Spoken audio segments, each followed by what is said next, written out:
Hello dears, welcome to Salam learning. Anuja miss ആണ്. അപ്പോൾ നമുക്ക് ബേസിക് ആയിട്ട് കുറച്ച് EVS പഠിക്കാം അല്ലേ. നമുക്കറിയാം നമ്മുടെ ഫസ്റ്റ് യൂണിറ്റ് എന്ന് പറയുന്നതൊക്കെ നമ്മൾ അടിപൊളിയായിട്ട് പഠിച്ചു. എന്നിട്ട് നമ്മൾ ഇതാ രണ്ടാമത്തെ ചാപ്റ്ററിലേക്ക് കടക്കുകയാണ്. നമ്മുടെ സെക്കൻഡ് യൂണിറ്റിന്റെ പേരാണ് ഇലയ്ക്കുമുണ്ട് പറയാം, the leaf too has to say എന്ന് പറയുന്നത്. ഈ ഒരു ചാപ്റ്ററിലെ വളരെ പ്രധാനപ്പെട്ട ഒരു ടോപ്പിക്കാണ് നമ്മൾ ഇന്നത്തെ ഈ ഒരു ക്ലാസ്സിൽ ഡിസ്കസ് ചെയ്യുന്നത്. അതുകൊണ്ട് തന്നെ മക്കളെല്ലാവരും മാക്സിമം സ്കിപ്പ് ചെയ്യാതെ മുഴുവനായിട്ട് കാണാൻ വേണ്ടി ശ്രമിക്കുക. ഇപ്പം നമുക്കറിയാം നമ്മുടെ ചുറ്റും ഒന്ന് കണ്ണോടിക്കുവാണെങ്കിൽ പല വലുപ്പത്തിനും പല നിറത്തിലും അതുപോലെ തന്നെ പല ആകൃതിയിലും ധാരാളം ഇലകൾ നമുക്ക് കാണാൻ വേണ്ടി സാധിക്കും. നിങ്ങളൊന്ന് ആലോചിച്ച് നോക്കിയേ, ഒരു പ്ലാവിൻ്റെ ഇല ഒന്ന് സങ്കല്പിച്ച് നോക്കാം, അതുപോലെ തന്നെ ഒരു പുല്ലിൻ്റെ ഇല നിങ്ങളൊന്ന് സങ്കല്പിച്ച് നോക്കുക. ഈ രണ്ട് ഇലയും ഒരുപോലെയാണോ? അല്ല അല്ലേ. ഈ രണ്ടിൻ്റെയും ആകൃതിക്ക് വ്യത്യാസമുണ്ട്. അവയിൽ നിങ്ങൾ ഈ പറഞ്ഞിരിക്കുന്ന ഏതെങ്കിലും രണ്ട് ഇലകളിൽ ഒരു ഇല ഒരു ബുക്കിൽ ഇങ്ങനെ അടച്ചു വെക്കാം. എന്നിട്ട് കുറേ കാലം കഴിഞ്ഞിട്ട് നിങ്ങൾ ആ ഒരു ബുക്ക് തുറന്നു നോക്കിയിട്ട് ആ ഒരു ഇല പുറത്തേക്ക് എടുക്കുമ്പം ആ ഇലയുടെ മുകളിലുള്ള ആ ഒരു പച്ച കളറൊക്കെ പോയിട്ടുണ്ടാവും. പിന്നെ ഏകദേശം നിങ്ങൾക്ക് ഈ ഒരു ആകൃതിയിലായിരിക്കും അല്ലെങ്കിൽ ഈ ഒരു ഷേപ്പിലായിരിക്കും നിങ്ങൾക്ക് ഇല കാണാൻ സാധിക്കുന്നത്. എങ്ങനെയാണ്? ആ ഇലകളിലെ ആ ഒരു സിരകൾ അല്ലെങ്കിൽ അവയുടെ വെയിൻസ് ഒക്കെ ഇങ്ങനെ തെളിഞ്ഞ് നിങ്ങൾക്ക് കാണും. അതുകൊണ്ട് തന്നെ ആ ഒരു വെയിൻസിൻ്റെ ആ ഒരു സ്ട്രക്ചർ നോക്കിയിട്ട് അല്ലെങ്കിൽ വെയിൻസിൻ്റെ ആ ഒരു അറേഞ്ച്മെന്റ് നോക്കിയിട്ട് നമുക്ക് ഇലകളെ രണ്ടായിട്ട് തരംതിരിക്കാൻ വേണ്ടി പറ്റും. എങ്ങനെയൊക്കെയാണ് എന്ന് നമുക്ക് നോക്കാം. ഫസ്റ്റ് നമ്മൾ പഠിക്കാൻ പോകുന്നത് ഒരു പ്ലാവിൻ്റെ ഇലയിലെ വെനേഷൻ അല്ലെങ്കിൽ സിരാവിന്യാസം എങ്ങനെയാണ് എന്നാണ്. ഒരു പ്ലാവിൻ്റെ ഇല എടുത്താൽ നമുക്ക് നോക്കിയാൽ അറിയാം, മെയിനായിട്ട് ഒരു സിരയുണ്ടാവും, അതായത് മെയിനായിട്ടൊരു വെയിൻ ഉണ്ടാവും.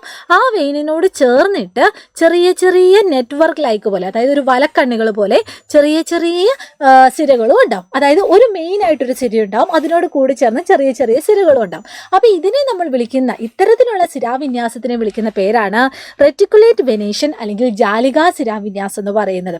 അപ്പോൾ എന്താണ് ജാലികാ സിരാവിന്യാസം എന്ന് ചോദിച്ചാൽ, the network like venation in leaves, അതിനെയാണ് നമ്മൾ റെറ്റിക്കുലേറ്റ് വെനേഷൻ എന്ന് പറയുന്നത്. അല്ലെങ്കിൽ ഇലകളിൽ വലക്കണ്ണികൾ പോലെ കാണപ്പെടുന്നു. ഇപ്പം പ്ലാവിൻ്റെ കേസ് എടുത്തത്, ഇനി മാവിൻ്റെ കേസ് എടുത്താലോ? മാവിൻ്റെ കേസ് എടുത്താലും നമുക്ക് ഇതുപോലെ ഒരു മെയിനായിട്ട് ഒരു സിര ഉണ്ടാവും. ആ സിരയോട് ചേർന്നിട്ട് ചെറിയ ചെറിയ കുഞ്ഞു കുഞ്ഞു സിരകൾ ഇങ്ങനെ ഇന്റർ കണക്ട് ചെയ്തിട്ട് പരസ്പരം ഇങ്ങനെ കോർത്ത് കിടക്കുന്നതായിട്ട് നമുക്ക് കാണാൻ വേണ്ടി സാധിക്കും. ഇതാണ് നമ്മൾ വലക്കണ്ണികൾ പോലെ എന്ന് പറയുന്നത്. കാരണം വലയുടെ പ്രത്യേകത എന്താണ്? എല്ലാം ഇങ്ങനെ ഫുൾ ക്രോസ് ആയിട്ടായിരിക്കും അല്ലേ, ഫുൾ അടഞ്ഞിട്ടായിരിക്കും, എല്ലാം ഇങ്ങനെ പരസ്പരം ഇങ്ങനെ കണക്ട് ചെയ്തിരിക്കും. അപ്പോൾ ഇത്തരത്തിലുള്ള സിരാവിന്യാസമാണ് നമ്മൾ എന്ത് പറയുന്നത്? റെറ്റിക്കുലേറ്റ് വെനേഷൻ അല്ലെങ്കിൽ ജാലികാ സിരാവിന്യാസം എന്ന് പറയുന്നത്. ഇത് നമ്മൾ പ്ലാവിൻ്റെ കേസിൽ പറഞ്ഞു. ഇനി അതേസമയം ഒരു പുല്ല് അല്ലെങ്കിൽ ഒരു മുളയെടുത്തു. മുളയിലെ ആ ഒരു സിരാവിന്യാസം അല്ലെങ്കിൽ വെനേഷൻ എങ്ങനെയായിരിക്കും? ഇതാണ്ടേ നമ്മുടെ ആ ഒരു സ്റ്റാർട്ടിങ്ങിൽ നിന്ന് തുടങ്ങി അതിൻ്റെ എൻഡ് വരെ, അതിൻ്റെ അവസാനം വരെ ആ സിരകൾ എന്ന് പറഞ്ഞാൽ എങ്ങനെയായിരിക്കും പോകുന്നത്? പാരലലായിട്ടായിരിക്കും പോകുന്നത്, അല്ലെങ്കിൽ സമാന്തരമായിട്ടായിരിക്കും പോകുന്നത്.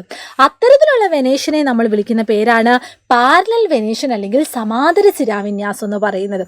അപ്പോൾ അത് നിങ്ങൾ പഠിക്കുമ്പോൾ നിങ്ങൾ ഓർത്തിരിക്കേണ്ട ഒരു സെൻറ്റൻസ് ആണ് പാരലൽ അറേഞ്ച്മെന്റ് ഓഫ് വെയിൻസ്, അല്ലെങ്കിൽ ഇലകളിൽ സമാന്തരമായിട്ടാണ് സിരകളുള്ളത് എന്നാണ്.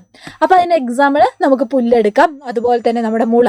അതായത് ഈ ഒരു ഷേപ്പിൽ കാണുന്നത് എല്ലാം എന്താണ്? നമ്മുടെ ഈ പറയുന്ന പാരലൽ വെനേഷനാണ്. അപ്പം നമ്മൾ ഇലകളിലെ ആ ഒരു സിരാവിന്യാസത്തിൻ്റെ ബേസിൽ രണ്ടായിട്ട് തരംതിരിച്ചു. ഇനി ഇതേ സസ്യങ്ങളുടെ തന്നെ വേരുകൾ നോക്കിയാൽ അവിടെ നമുക്ക് വ്യത്യാസങ്ങൾ കാണാൻ വേണ്ടി സാധിക്കും. നമ്മുടെ പ്ലാവ് തന്നെ എടുക്കാം. പ്ലാവിൻ്റെ വേരെന്ന് പറഞ്ഞാൽ എങ്ങനെയാണ്? ഇതാണ്ട് മെയിനായിട്ടൊരു ടാപ്പ് റൂട്ട് എന്നാണ് നമ്മൾ പറയുന്നത്. മെയിനായിട്ട് അത്യാവശ്യം കട്ടിയുള്ള ഒരു വേര് താഴോട്ട് മണ്ണിൻ്റെ അടിഭാഗത്തോട്ട് വളർന്നിരിക്കും. അവിടെ നിന്നാണ് ചെറിയ ചെറിയ വേരുകൾ ഉണ്ടായി വരുന്നത്. ഇത്തരത്തിലുള്ള ആ ഒരു റൂട്ട് സിസ്റ്റം അല്ലെങ്കിൽ ഇത്തരത്തിലുള്ള ആ ഒരു വേര് പഠനത്തെ വിളിക്കുന്ന പേരാണ് ടാപ്പ് റൂട്ട് സിസ്റ്റം എന്ന് പറയുന്നത്. അതായത് അവിടെ മെയിനായിട്ട് ഒരു ടാപ്പ് റൂട്ട് ഉണ്ടാവും, അതായത് മെയിനായിട്ടൊരു തായ്വേരുണ്ടാവും, അതിനോട് കണക്ട് ചെയ്ത് ചെറിയ ചെറിയ വേരുകളുണ്ടാവും. ഇവിടെ നിങ്ങൾ വേറൊരു കാര്യം കൂടി ഓർത്തിരിക്കുക. നമ്മൾ പ്ലാവിൻ്റെ കേസിൽ നമ്മൾ പറഞ്ഞ സമയത്ത് അവിടുത്തെ വെനേഷൻ എന്ന് പറഞ്ഞാൽ ജാലികാ സിരാവിന്യാസമായിരുന്നു, അല്ലെങ്കിൽ റെറ്റിക്കുലേറ്റ് വെനേഷൻ ആയിരുന്നു. അവയുടെ റൂട്ട് സിസ്റ്റം എന്ന് പറഞ്ഞാൽ ഏതാണ്? ടാപ്പ് റൂട്ട് സിസ്റ്റം അല്ലെങ്കിൽ നമ്മുടെ തായ്വേര് പടലമാണ്. ഈ ഒരു കണക്ഷൻ നിങ്ങൾ ഓർത്തിരിക്കുക. ഇനി ഈ ഒരു തരത്തിലുള്ള വേരുകൾ മാത്രമാണോ നമുക്ക് കാണാൻ വേണ്ടി പറ്റുന്നത്? അല്ല, നമ്മൾ നേരത്തെ പറഞ്ഞ ആ ഒരു പുല്ലെടുക്കാം അല്ലെങ്കിൽ ആ ഒരു മുളയെടുക്കാം. അവയുടെ വേര് നോക്കുന്ന സമയത്ത് നിങ്ങൾക്ക് ഇതുപോലൊരു ക്ലസ്റ്റർ പോലെ, അതായത് വേരുകളുടെ ഒരു കൂട്ടം പോലെയാണ് നിങ്ങൾക്ക് കാണാൻ വേണ്ടി സാധിക്കുന്നത്. അതായത് ഒരു ഭാഗത്തു നിന്നും ഈക്വലായിട്ട് എല്ലാ ഭാഗത്തേക്കും ഇങ്ങനെ വേര് വരുന്നു. നേരത്തെ നമ്മൾ പറഞ്ഞതുപോലെ ഒരു ടാപ്പ് റൂട്ടോ അതായത് ഒരു കട്ടിയായിട്ടുള്ള ഒരു തായ്വേരോ ഒന്നും നമുക്കിവിടെ കാണാൻ വേണ്ടി പറ്റില്ല. ഇത്തരത്തിൽ എല്ലാ ഭാഗത്തേക്കും ഇങ്ങനെ ഈക്വലായിട്ട് വേരുണ്ടെങ്കിൽ അത്തരം വേര് പഠനത്തിനെ വിളിക്കുന്ന പേരാണ് ഫൈബ്രസ് റൂട്ട് സിസ്റ്റം അല്ലെങ്കിൽ നാരുവേര് പടലം എന്ന് പറയുന്നത്. നേരത്തെ നമ്മൾ പുല്ലിന്റെ കേസിൽ നമ്മൾ അവയുടെ ഈ പറയുന്ന ശിരാവിന്യാസം എങ്ങനെയായിരുന്നു? യെസ്, പാരലൽ വെനേഷൻ അല്ലെങ്കിൽ നമ്മുടെ സമാന്തര ശിരാവിന്യാസമായിരുന്നു. അപ്പൊ ഈ ഒരു കണക്ഷനും കൂടി മക്കൾ എന്ത് ചെയ്യുക, നിങ്ങൾ ഓർത്തു വെക്കുക. അതായത് നമ്മുടെ ഫൈബ്രസ് റൂട്ട് സിസ്റ്റം അല്ലെങ്കിൽ നാരുവേര് പടലമുള്ള ഏത് സസ്യത്തിന്റെയും ശിരാവിന്യാസം എന്ന് പറയുന്നത് പാരലൽ വെനേഷൻ ആയിരിക്കും. അതുപോലെ തന്നെ ടാപ്പ് റൂട്ട് അല്ലെങ്കിൽ തായ്വേര് പടലമുള്ള ഏത് സസ്യത്തിന്റെയും വെനേഷൻ എന്ന് പറയുന്നത് ജാലികാ ശിരാവിന്യാസം അല്ലെങ്കിൽ റെറ്റിക്കുലേറ്റ് വെനേഷൻ ആയിരിക്കും. അപ്പോൾ ഇന്നത്തെ ഈ ഒരു ക്ലാസ്സിൽ വളരെ ഇമ്പോർട്ടൻ്റ് ആയ ഒരു ടോപ്പിക്കാണ് നമ്മൾ ഡിസ്കസ് ചെയ്തത്. അത് നിങ്ങൾക്ക് ഇഷ്ടമായാൽ നിങ്ങൾ മാക്സിമം ഷെയർ ചെയ്യുക. അതിൻ്റെ കൂട്ടത്തിൽ തന്നെ മിസ് ചെയ്ത വേറൊരു കാര്യം നിങ്ങളുടെ ശ്രദ്ധയിൽപ്പെടുത്താൻ ആഗ്രഹിക്കുകയാണ്. നമുക്കറിയാം നമ്മുടെ 4ാം ക്ലാസ്സിലെ മക്കൾക്ക് വേണ്ടി നമ്മുടെ സൈലം പ്രൊവൈഡ് ചെയ്യുന്ന ഒരു ഓൺലൈൻ ട്യൂഷൻ ബാച്ച് ആയിരുന്നു നമ്മുടെ പ്രാണ ബാച്ച് എന്ന് പറയുന്നത്, അല്ലേ? ഈ പ്രാണ ബാച്ചിൽ ജോയിൻ ചെയ്ത കുറേ മക്കളെ മിസ്സിന് അറിയാം. എനിവേ നിങ്ങളെല്ലാവരെയും നമ്മുടെ പ്രാണ ബാച്ചിലേക്ക് ജോയിൻ ചെയ്യുന്നു. ഒരു കൊല്ലത്തേക്ക് നമ്മുടെ 1,999 റുപ്പീസ് ആണ് കേട്ടോ. 1,999 റുപ്പീസ് ആണ് നമ്മുടെ പ്രാണ ബാച്ചിൽ ജോയിൻ ചെയ്യാൻ വേണ്ടി നിങ്ങൾ പേ ചെയ്യേണ്ടത്. അപ്പോൾ ഈ ഒരു ബാച്ചിൽ ജോയിൻ ചെയ്താൽ നിങ്ങൾക്ക് എളുപ്പത്തിൽ നമ്മുടെ ഈ വരാൻ പോകുന്ന കോമ്പറ്റേറ്റീവ് എക്സാമായ LSS ആയിക്കൊള്ളട്ടെ, അതുപോലെ തന്നെ നമ്മുടെ ഓണപ്പരീക്ഷയും ആനുവൽ എക്സാമും ക്രിസ്മസും എല്ലാം നിങ്ങൾക്ക് ഈസി ആയിട്ട് ക്രാക്ക് ചെയ്യാം.